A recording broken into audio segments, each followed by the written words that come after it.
Bien, bonjour à tous et bienvenue sur ce webinaire Wordel animé par Wordel et donc Cetrel. Je suis votre hôte aujourd'hui et je m'appelle Isabelle Moni, je travaille au sein de Wordel comme chef de produit. Nous allons passer les 30-40 minutes ensemble pour parler d'un déploiement qui a été fait sur une compagnie luxembourgeoise dont je vais vous parler dans quelques minutes qui s'appelle Cetrel. Passons premièrement quelques minutes sur la présentation de l'architecture et du développement qui a été fait par Cetrel en utilisant les solutions Wordel. Puis je vous parlerai quelques minutes de la gateway en Wordel et de la solution en général. Et nous laisserons un peu de temps pour pouvoir poser des questions.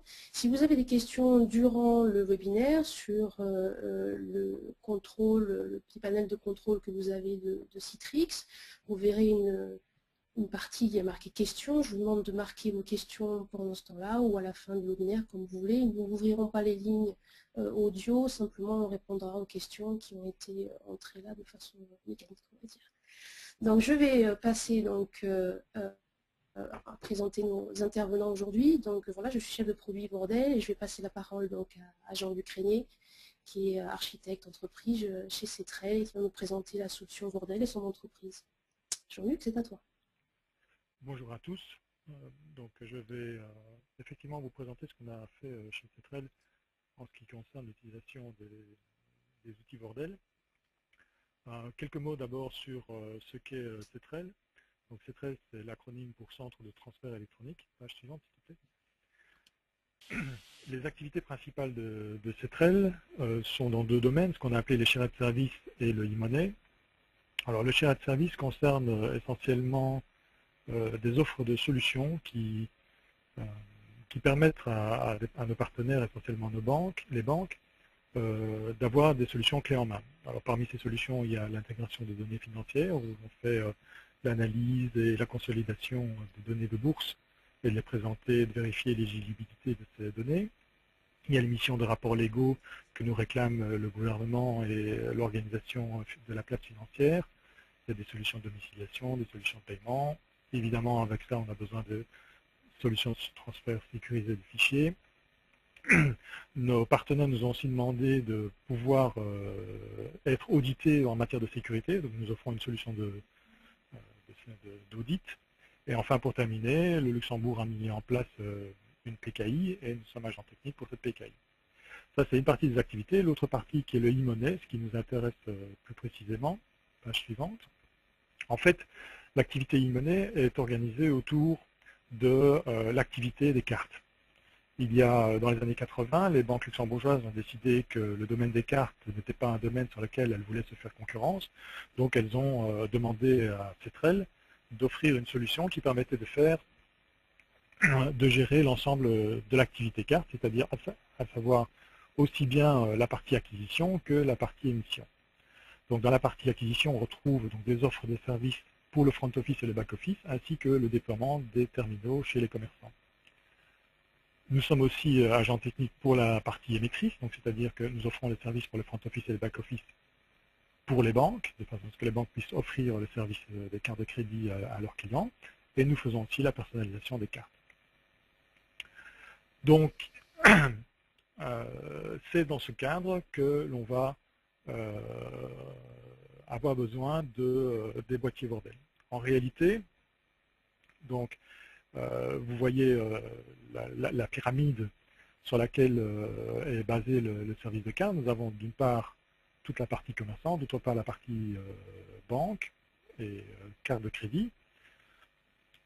Et nous offrons donc aux banques des services back-office via les web services et nous avons intercalé le boîtier Wordel dans ce cadre-là et uniquement dans ce cadre-là. Alors, pourquoi est-ce qu'on est arrivé là? En fait, en tant qu'agent technique, c'est une solution qui a été mise en place il y a déjà quelques années. Et nous avons déployé ça sur des application servers et nous avons développé nous-mêmes toute la partie sécuritaire, ce que l'on voit ici au niveau de la DMZ sur l'application server. Ça fonctionne très bien, sauf que c'est devenu obsolète. Ça demande, comme c'est un software in-house, ça demande aussi d'avoir des gens qui sont capables de faire la maintenance de ces softwares, donc des gens qui connaissent D'une part, les standards de sécurité qui sont appliqués dans les web services, et particulièrement dans SOAP, mais aussi des gens qui se maintiennent à jour et qui sont capables de faire évoluer le produit. Ça n'a pas été une franche réussite chez nous, donc on a décidé d'externaliser en fait ces problèmes de maintenance et de faire appel à un fournisseur extérieur. On a quand même des contraintes qui sont tout à fait spécifiques. Page suivante. On a quand même des contraintes qui sont tout à fait spécifiques du fait de, je dirais, du Grand-Duché de Luxembourg. C'est que a priori, nos banques utilisent des configurations qui leur sont propres. Donc, comme nous avons une trentaine de web services, ça nous faisait 480 configurations. On a des besoins de sécurité hors standard, où la crainte, en fait, c'est que comme les employés d'une banque les employés des banques sont assez mobiles, nous sommes obligés de mettre en place un système qui nous garantisse que si un employé s'en va avec ses credentials, une fois qu'il est dans la nouvelle banque, il ne puisse pas obtenir les credentials qu'il avait avant. Donc ça nous a demandé quelques développements supplémentaires. On a des besoins de rapport qui sont induits par l'activité d'agent technique. Et en fait, pas le moindre. Comme je l'ai dit, ce sont des softwares qui ont été développés avant même que le draft VS Security soit exposé. Donc il fallait qu'on garantisse une liste de fonctionnalités avec existants et qu'il n'y ait pas d'impact sur nos clients. Alors au final, donc nous avons fait une petite étude de marché. On avait 7 compétiteurs en ligne. Et du point de vue de nos besoins, je dirais, pure fonctionnels, les compétiteurs ne se démarquent pas. C'est-à-dire qu'ils respectaient tous, selon nos besoins, les standards. Et donc le choix s'est porté plus sur des choses qui sont, je dirais, non fonctionnelles et de confort. Le premier point qui a été marquant pour le choix de Wordle, c'était l'interface homme-machine. Elle nous a semblé nettement plus conviviale que ce que les compétiteurs proposaient, tout en en offrant une capacité d'extension qui est très grande. Et les principes de configuration généraux sont simples et très faciles à mettre en place. De plus, quand on s'est penché sur le problème des besoins hors standard, le boîtier nous a permis de développer ces besoins hors standard via l'écriture de Java ou de JavaScript. Ensuite, on a regardé quelle était la capacité de reporting des compétiteurs. Et là, sur ce point, seul Wordle était capable de produire les informations dont on avait besoin pour rédiger ces rapports. En fait, ce qui nous a plu aussi, c'est que Wordle est une compagnie européenne, donc, je dirais proche de nous, et la flexibilité et la réactivité qu'elle semblait pouvoir offrir était supérieure à ce que les concurrents semblaient pouvoir offrir. Pour terminer, quand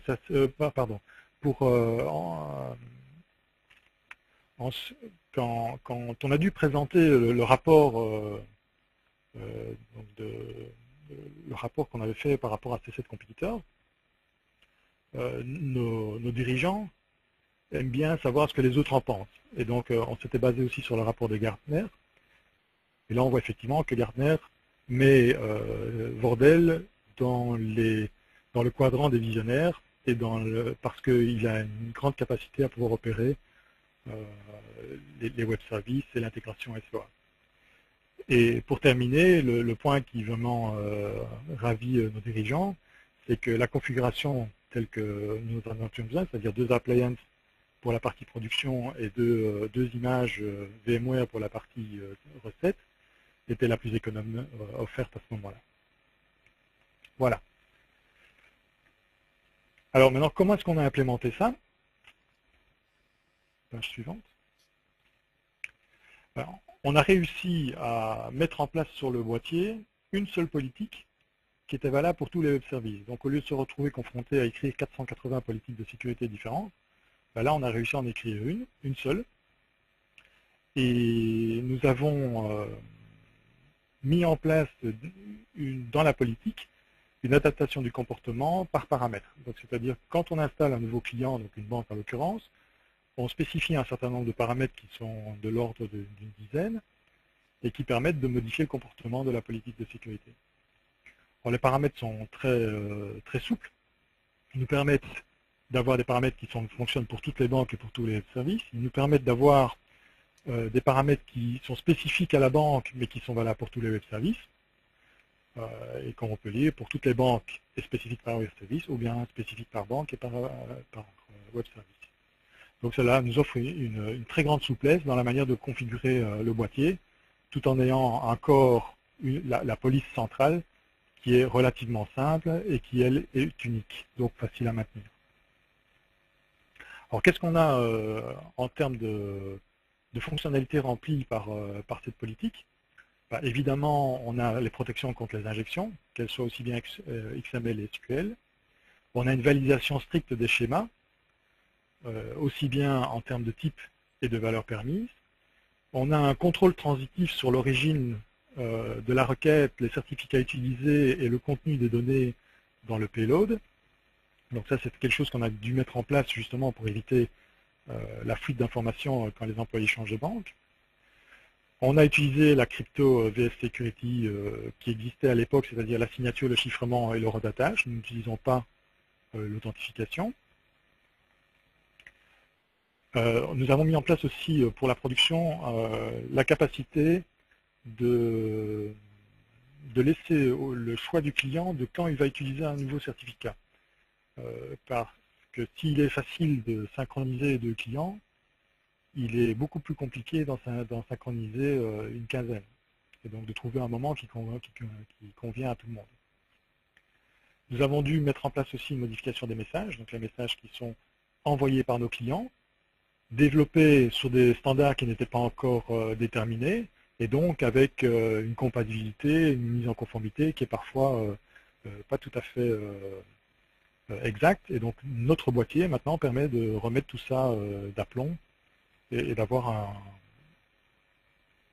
un message qui est propre par rapport à nos standards. Nous sommes en train aussi pour le moment de mettre en place une politique supplémentaire qui permet de diviser et de réagréger des requêtes.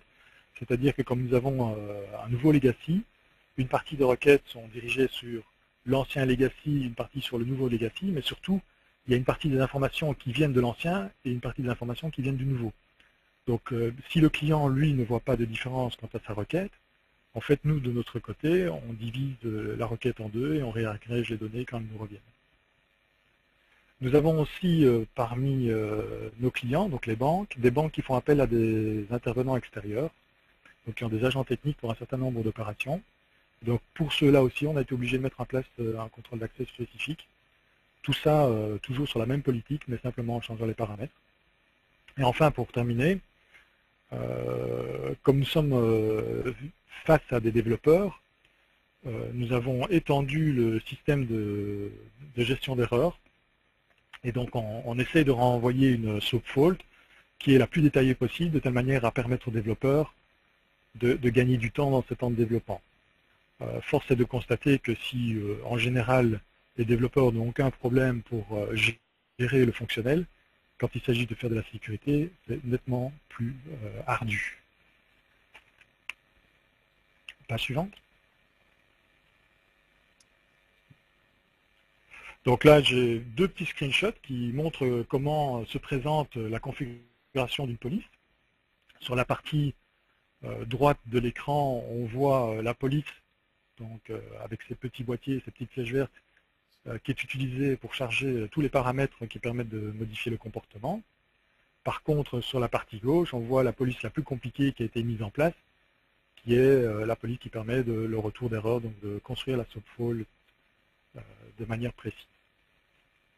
Alors, qu'est-ce que ça nous a apporté, l'implémentation du boîtier? Quel est le retour? Donc nous avons commencé l'implémentation, tu peux passer à la page suivante? Nous avons commencé l'implémentation du boîtier dans le courant de l'année dernière. Et donc, le premier point, c'est que nous ne sommes pas une société qui a énormément de volume en ce qui concerne l'appel des web services. On a grosso modo environ 1200 appels par jour. Je précise ici hors sonde parce que nous avons mis en place pour la production des sondes applicatives qui font des requêtes pratiquement toutes les 5 secondes. Et donc notre plus gros trafic vient des systèmes de contrôle plutôt que de nos clients. Enfin, le fait est là. Qu'est-ce qu'on a constaté par rapport au temps que l'on utilisait avant, donc par rapport à la solution software que nous avions implémentée? Grosso modo, les temps de sécurité sont divisés par 10. Donc si on mettait 500 millisecondes par requête sur l'ancien système pour faire le chiffrement, le contrôle de signature, déchiffrement, etc., en fait ici sur le boîtier bordel, on met environ 50 millisecondes. Et bien entendu, le temps passé sur le serveur d'application, lui, n'a pas bougé et reste plus ou moins de 230 millisecondes. Donc le gain est quand même très substantiel. Pour la production, donc comme nous sommes une société qui travaille sur le système de carte de crédit, nous sommes obligés d'avoir évidemment des systèmes qui fonctionnent 24 heures sur 24. Donc la première chose, j'en ai déjà parlé, nous avons mis en place des sondes applicatives. Nous avons mis en place aussi les trappes SNMP. Donc ça c'est en standard supporté par les boîtiers Wordle. L'intégration dans Oracle Electric, c'est aussi standard avec le boîtier Wordle. Par contre, l'intégration dans HP OpenView, qui est notre système centralisé de gestion des événements, donc, lui a été intégré via les trappes SNMP. Page suivante.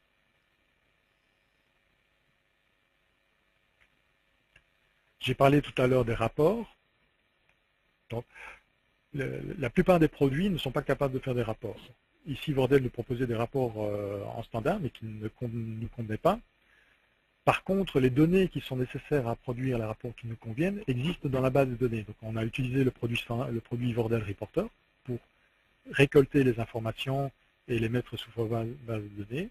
Et nous utilisons l'outil Cognos sur la base de données de Wordle Reporter pour l'émission des rapports. Donc, nous avons l'émission des rapports annuels et mensuels de l'utilisation des web services par banque. Et nous avons l'émission annuelle et mensuelle des rapports d'utilisation des web services par web service et par banque. Donc ceci a des fins de facturation.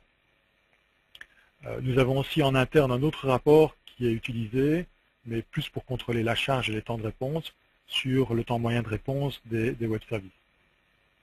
Ce n'est pas un rapport que nous sommes obligés de fournir vers l'extérieur. Comme j'en ai parlé, la plupart de nos clients développent eux-mêmes la sécurité.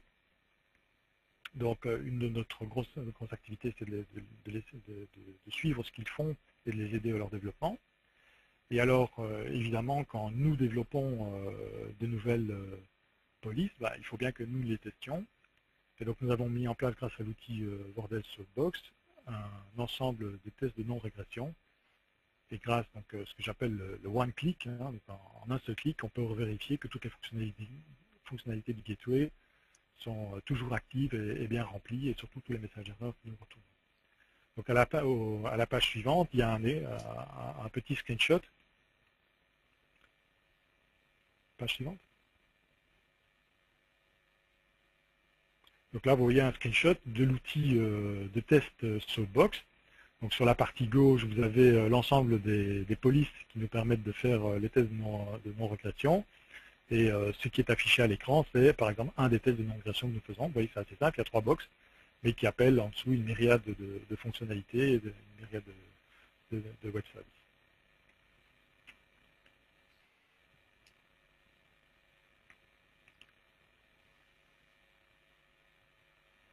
Très bien. Je vais passer la parole à Isabelle. Merci beaucoup Jean-Luc. Donc je vais vous parler moi un petit peu de la solution Wordle en général. Donc Jean-Luc nous expliquer un petit peu comment la solution est utilisée au sein de Cetrel. Alors plusieurs choses. Donc typiquement une gateway se place entre des applications existantes, donc dans le cas de Cetrel, une legacy application qui remplit ses fonctions et qui permet de faire beaucoup de choses au niveau bancaire, et puis des clients. Alors ces clients, ça peut être effectivement d'autres applications, ça peut être des partenaires, ça peut être exposer des services qui soient directement mobiles depuis un système business tel qu'effectivement un poste de paiement qu'on peut voir là. Donc on va se placer entre voilà, les producteurs du service, les consommateurs du service, et on va pouvoir à partir de là appliquer donc un certain nombre de fonctionnalités. Donc effectivement la sécurité en est une, ça peut être aussi une fonctionnalité d'intégration. Une partie de, ça peut être transformer des messages qui arrivent, donc typiquement on va prendre une application mobile qui ne va savoir faire que des requêtes du style REST, avec un principe de sécurité assez simple de signature des éléments de cette requête par exemple. Et puis de l'autre côté, on a une application qui, elle, doit aller sur un mainframe où effectivement elle ne sait pas du tout ce que ça peut être du REST ni ce type de signature. Donc quelque chose au milieu doit faire la transformation entre ça. Le plus souvent, les gateways se placent dans la zone démilitarisée. On va mettre une gateway le plus près possible en fait du consommateur du service. Pourquoi? Parce qu'en termes de sécurité, ce qui est important également, c'est toutes ces vérifications dont parlait Jean-Luc, il faut les faire le plus tôt possible et arrêter en fait toute requête qui ne serait pas valide. Pourquoi? Parce que par exemple, une requête qui arriverait sur le système et qui ne soit pas conforme au schéma ou qui contienne une attaque ou qui ne soit pas, qui ne vienne pas de la bonne personne, qui n'a pas pu être authentifiée, etc. On veut l'arrêter tout de suite, sans même entrer dans le système, dans l'entreprise elle-même, au bord vraiment le plus tôt possible avant de rentrer dans l'entreprise. Donc, typiquement, on place ça dans une DMZ pour arrêter ce genre de requête. Mais aussi pour faire plus de contrôle, donc en termes d'authentification, en termes également, on peut dire, on a beaucoup de clients par exemple qui me disent ben, moi je veux vérifier que toutes les requêtes arrivent d'une certaine IP. Si ça ne vient pas de cette IP-là, je ne peux pas pouvoir le laisser rentrer. Toutes ces fonctionnalités-là, dès qu'on veut essayer de faire de la sécurité, de regarder ce qui se passe à l'intérieur d'un message, de faire de l'encryptation, toutes ces fonctionnalités en général sont très consommatrices, tant en mémoire qu'en CPU. Et donc il est très important d'avoir la partie qui est la partie accélération de ces fonctionnalités-là. Donc comment est-ce qu'on fait ça? Jean-Luc, vous avez parlé de boîtier, donc effectivement l'offre Bordel est disponible tant sous forme de boîtier ou d'appliance que sous forme de software. Donc on peut utiliser les deux, c'est exactement le même produit d'un point de vue fonctionnel, mais dans la forme, on va dire appliance, on va pouvoir s'appuyer sur une carte de cryptographie extérieure, sur un module de sécurité comme peut être un HSM, et donne donc cette accélération parce qu'on va faire toutes ces opérations de validation, de vérification, etc., de façon bien plus rapide que ne pourrait faire le système legacy qui est derrière. D'accord? Donc si je rentre un petit peu plus maintenant dans les détails de la boîte sécurité, hein, Jean-Luc vous a parlé de la partie vérification, plus de l'identification, je dirais, des partenaires appelants. La partie donc vérification peut être le contenu d'une signature dans la requête qui est reçue, etc. Mais il y a beaucoup plus de choses qu'on puisse faire au niveau de Bordel, notamment, et c'est très utilisé, toute la partie authentification, autorisation et la partie audit. C'est-à-dire que quand on se place dans la DMZ, on est à un point, on va dire, stratégique pour tout ce qui est vérification tout de suite de ce qui se passe, de toutes les requêtes en fait qui vont passer et qui vont rentrer dans l'entreprise. Donc comme je me place dans la DMZ et que j'intercepte toutes les requêtes qui peuvent entrer, je peux de prime abord authentifier tous les appels entrants, autoriser tous les appels entrants, auditer tout ce qui se passe. Donc auditer, c'est à la fois prendre le contenu du message et l'écrire dans une base de données, dans un fichier au choix de l'utilisateur, écrire des points d'audit, donc j'ai vérifié une signature, j'ai fait ci, telle personne est rentrée, etc. Pour garder toute cette information-là qui peut servir ensuite pour des motifs de non-répudiation, qui peut servir pour des motifs d'audit, etc.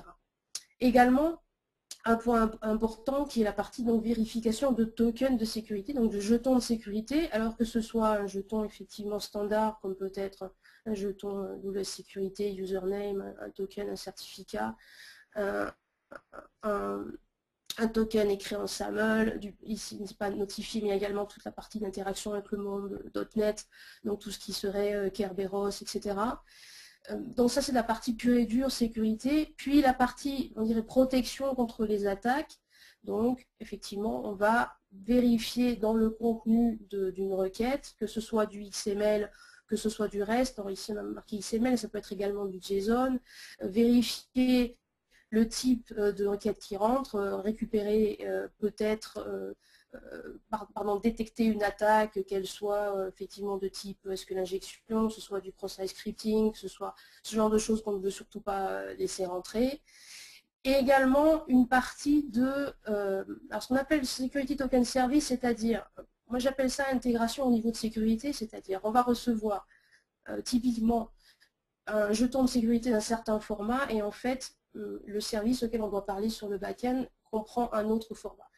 Où on veut exposer, on va prendre un exemple, on va exposer un service vers l'extérieur où les clients disent moi je suis désolé, mais j'ai un système assez simple de mon côté, j'ai pas vraiment adopté tous les standards, donc je ne sais faire que du SSL mutuel par exemple, le plus simple qu'il y ait. Par contre, votre service derrière, lui, il est assez récent, il comprend du SAML, il comprend peut-être du username token, etc. Donc il faut quelque chose au milieu qui fasse cette intégration, mais au niveau sécurité. Alors effectivement, il y a peut-être une partie d'intégration au niveau du message lui-même, mais également recevoir et savoir dire, j'ai fait une authentification, effectivement, au travers de certificats, etc. Maintenant, je vais prendre ça, j'ai les credentials et je vais créer un token SAML que va comprendre mon backend. Donc cette intégration, cette transformation de message peut aussi se traduire en termes de token de sécurité, ce qui englobe le terme Security Token Service ici. Gestion des clés, bien évidemment, hein, donc tout ce qui est gestion, donc quand on fait de l'encryption, quand on fait des signatures digitales, etc., la partie, donc les certificats des clés sont stockés de façon sûre sur le boîtier, donc soit dans la configuration du système lui-même qui est encrypté, etc., donc de façon à ce qu'il n'y ait pas de danger de fuite ou que quelqu'un parte avec vos clés privées, ce genre de choses.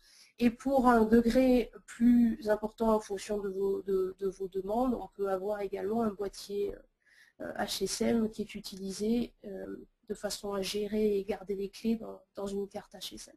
D'accord ?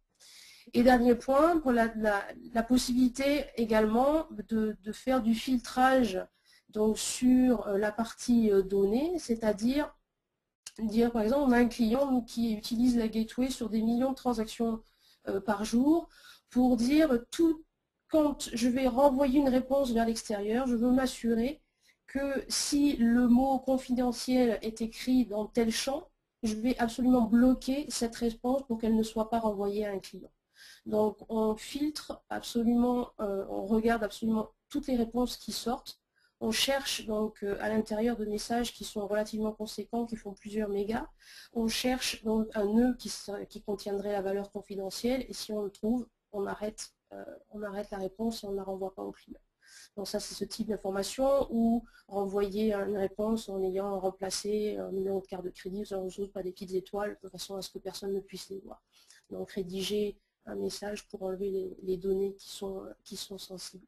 Donc c'est la partie sécurité. Tout cela se fait donc en coopération en général avec une infrastructure de sécurité existante. Donc ça veut dire, je vais vérifier un nom d'utilisateur et son mot de passe vers un LDAP ou vers des solutions d'Oracle, d'IBM, de Computer Associates, qui vont me donner par exemple un token d'authentification. Donc je peux déléguer toute cette phase d'authentification, cette phase d'autorisation à des systèmes externes. Quel qu'il soit, on a une intégration avec énormément, donc je vous invite à regarder notre feuille de datasheet pour voir la liste des différents produits avec lesquels on peut s'intégrer. Mais en général, on s'inscrit dans une architecture existante avec pas mal de produits existants. Donc maintenant, je vais passer sur la partie dont on vous a parlé un petit peu, Jean-Luc, qui est la partie reporting. Donc je vous disais avant que on va dire le mode de déploiement le plus fréquent de notre produit, c'est donc d'être dans la zone démilitarisée, dans la DMZ. Donc je disais qu'effectivement, quand on est dans la DMZ, on va pouvoir passer toutes ces requêtes. Et donc ça nous donne un point aussi stratégique pour regarder ce qui se passe, donc pour voir, alors on a tant de requêtes qui sont passées, qui est-ce qui les a appelées, toutes ces requêtes qui passent, j'ai absolument le contrôle et je vois absolument tout, donc je vois des messages, je vois tous les headers, donc je peux faire des rapports et récupérer des informations très précises sur tout ce qui se passe, donc pour pouvoir dire, ben voilà, tel mois, on a exécuté tant de services, ça a été appelé par 20 clients différents. Alors quand je dis clients, dans le cas de Jean-Luc, je trouve que ce sont des banques, ça peut être des partenaires dans une situation en prenant du B2B, ça peut être des clients unitaires si on est dans une solution qui est déployée sur un cloud.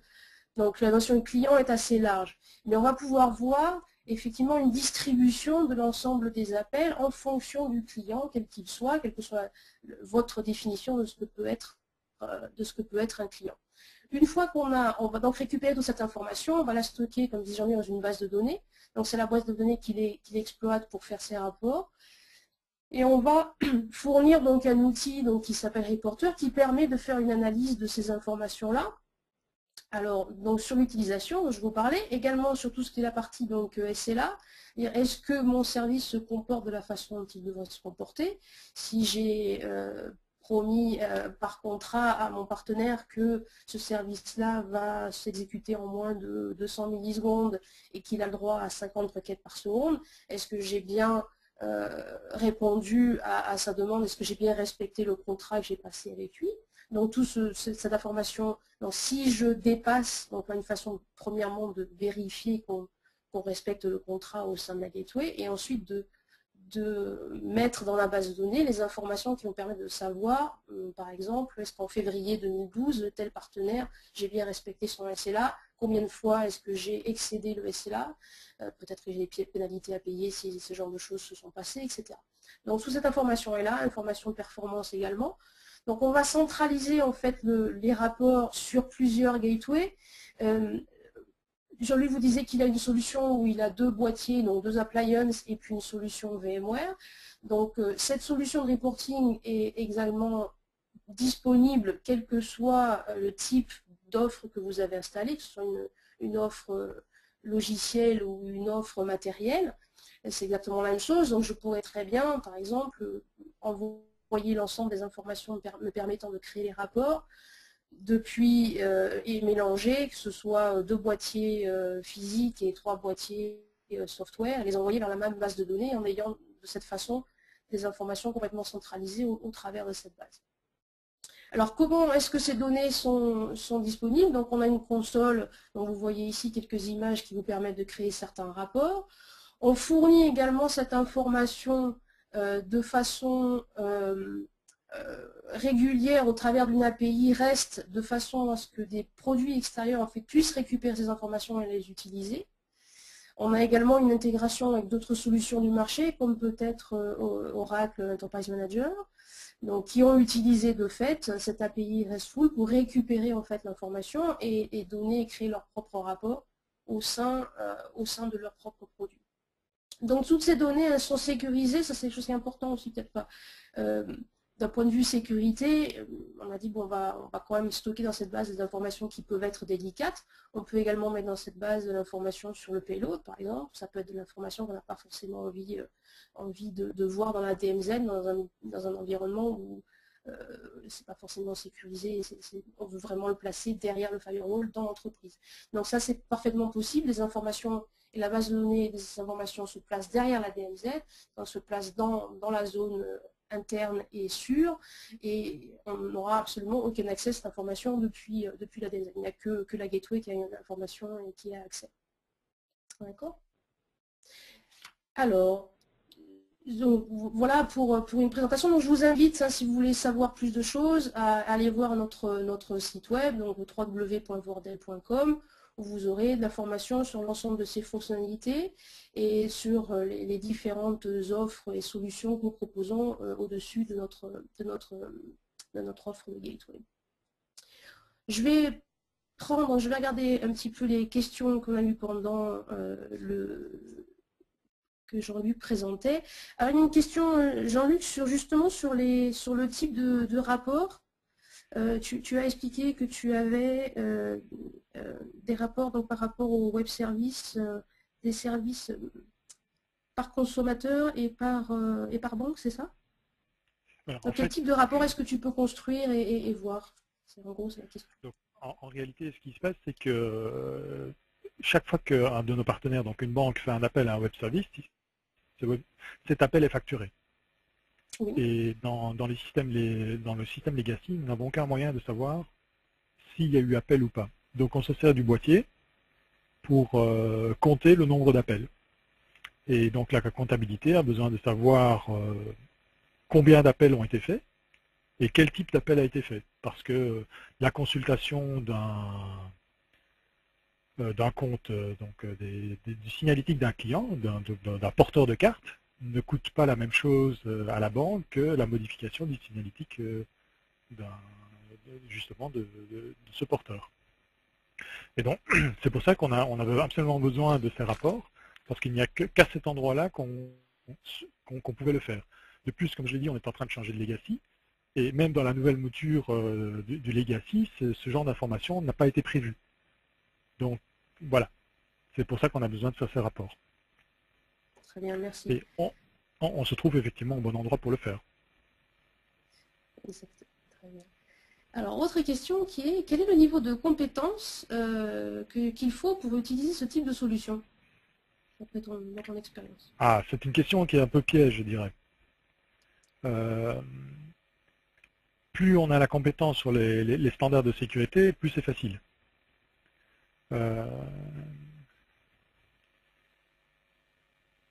Je dirais que on a besoin on acquiert une compétence par l'utilisation du boîtier. C'est un petit peu comme pour les firewalls applicatifs. On arrive à savoir ce qu'il faut faire parce qu'on baigne dans le milieu. Mais a priori, les compétences crypto ne sont pas nécessaires. Ça aide, mais ce n'est pas nécessaire. Pour configurer le boîtier en lui-même, je dirais que n'importe qui a un peu de bon sens et de logique innée, ça fonctionne. Il ne faut pas il faut pas un bac+5 ou un doctorat en informatique pour arriver à utiliser ce truc-là. C'est très facile d'accès. C'est très facile d'accès. J'ai des collègues qui sont eux spécialisés dans les systèmes, donc ils font du Unix et de la gestion de système tous les jours. Et ces collègues sont en backup sur notre équipe qui s'occupe des boîtiers. Donc voilà, ça donne un petit peu le niveau. Il y a des gens qui sont très compétents au niveau crypto, il y en a qui ne le sont pas du tout, notamment ces gens-là. Donc c'est des équipes système et ils arrivent très bien à s'en sortir avec. Je peux partager aussi un petit peu l'expérience d'autres clients par rapport à ça. Et effectivement, ce qu'on entend beaucoup de la part de nos clients, c'est qu'il est très facile de prendre l'outil en main en termes d'écriture des policies. Effectivement, après, les concepts sont importants. Donc, c'est sûr, s'il faut que je fasse une encryption des signatures, etc. Et je ne connais pas les concepts qui sont derrière. C'est plus facile à faire peut-être dans d'autres produits, mais c'est sûr qu'il faut connaître un petit peu les concepts. Alors pourquoi, autre question qui est pourquoi avoir choisi une solution à la fois hardware, donc appliance et software, et pourquoi pas que software? Ah, c'est intéressant. Je dirais que on pêche un petit peu par excès de prudence. L'idée de l'appliance, donc l'idée du boîtier hardware, c'est de dire, nous, Cetrel, quand on achète un boîtier hardware, toute la responsabilité du boîtier revient à notre fournisseur. Par contre, si on achète une solution VMware, Cetrel, ou en tout cas le fournisseur hardware de Cetrel, est responsable pour la partie physique qui héberge le VMware. Ça, c'est la première approche. La deuxième approche, qui celle-ci n'est pas tellement excès de prudence, mais plutôt, je dirais, sécurisation des performances. Nous avons au sein de Cetrel un certain nombre de fermes VMware qui contiennent elles-mêmes un certain nombre de machines. Et le fait de partager ces machines avec tout le monde fait que si on passe en mode production, on ne peut pas garantir la performance. Enfin, on peut la garantir si on double tout en capacité nos fermes VMware, mais économiquement, c'est pas très sain. Donc c'est pour ça qu'on choisit les appliances en production. Donc là, on a un boîtier qui est bien fermé, dont on connaît les performances, dont on sait ce qu'il est capable de faire. Par contre, en ce qui concerne la partie recette, là, on se permet le luxe d'utiliser des boîtiers VMware. Voilà, c'est pour ça qu'on a choisi d'une part les boîtiers VMware, d'une part les boîtiers physiques. Maintenant, si on continue la réflexion un peu plus loin, pourquoi on n'a pas utilisé la solution, je dirais, software? Justement parce que la solution software nous obligeait alors, c'est très là, à fournir le hardware, à fournir les OS, et puis à installer la solution software. Et ça, on ne voulait pas le faire. On préfère prendre une solution VMware qui est fermée, qui est une image en fait de la solution hardware, et de se baser sur cette solution VMware sans la modifier, comme on ne modifie pas la solution hardware. Voilà. Alors, donc ça, c'est pour ça qu'on a choisi. Pardon, juste une petite précision par rapport à ça, parce qu'on a parlé d'image VMware. Donc on pourrait appeler ça, en fait, c'est l'image identique de l'appliance, mais sous forme VMware. En fait, hein. Donc pour clarifier, on peut donc déployer notre solution, parce que c'est pas simplement la gateway, c'est aussi les autres produits, sous trois formes. Donc effectivement, on a soit la forme purement matérielle, donc c'est l'appliance, on reçoit une belle machine, on la branche sur le réseau et c'est fini. Ou une image virtuelle dans cette appliance, donc exactement le même contenu, avec le même OS, avec l'administration, avec le produit installé, etc., sous forme d'un template en fait que l'on va déployer dans les solutions VMware, donc dans un ESX, soit du 3.5, soit du 4, etc. Et donc on démarre cette image et elle est effectivement toute faite, et il n'y a plus qu'à l'utiliser. Soit effectivement une forme purement soft, où là je vais choisir mon Linux ou mon Windows, où je me fais ma propre image en fait, sur lequel je vais installer le software et que je peux déployer également dans un VMware où je peux faire tourner en local. Donc il y a les trois possibilités effectivement. Plus une possibilité cloud que je mets sur la table également, hein, on a pas mal de clients qui nous demandent ça, qui est de déployer le software dans une image de type Amazon ou TerraMark ou ce genre de choses, donc faire un template encore une fois, mais qui tourne donc dans le cloud directement. C'était donc la dernière question. Merci beaucoup Jean-Luc pour tout et pour cette présentation. Je vous souhaite à tous une très bonne fin de journée et n'hésitez pas à nous contacter. Donc, mon nom c'est isabelle@vordel.com si vous avez des questions. Donc n'hésitez pas à nous contacter directement. Merci beaucoup et bonne journée. Bonne journée à tous.